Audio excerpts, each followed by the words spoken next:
ભાવનગરમાં ડુંગળીના ભાવમાં કડાકો। ડુંગળી 50 રૂપિયા પ્રતિ મણના ભાવે વેચાઈ રહી છે। યોગ્ય ભાવ નહીં મળતા ખેડૂતો મૂંઝવણમાં મુકાયા છે।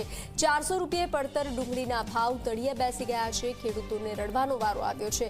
ડુંગળીના ભાવ કાબૂમાં રાખવા સરકારને અપીલ કરવામાં આવી રહી છે। ભાવનગર જિલ્લામાં હજુ તો ડુંગળીની આવકો શરૂ થઈ છે, ત્યાં જ ભાવનગર માર્કેટ યાર્ડમાં હાલ ડુંગળી 50 રૂપિયા પ્રતિ મણના ભાવે વેચાઈ રહી છે।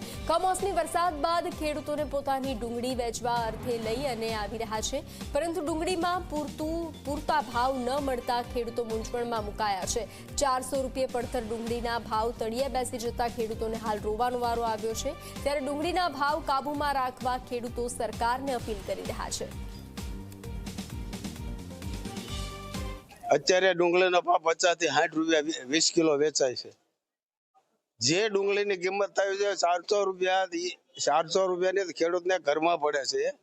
પછી મજૂરી ખર્ચ, દવા ખર્ચ, બિયારણ ખર્ચ અને આ કમોસમી માવઠું થયું એની મેલમાં જે 200 મણ વીઘે ધારીથી મળશો એ 50 મણે નથી થતી, બધું હળી ગયું છે।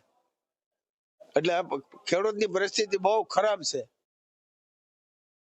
મેં 4 વીઘાની સાઠિયું કરીશું ડુંગળી, એમાં ખર્ચો અનેક ગણો થઈ ગયો છે।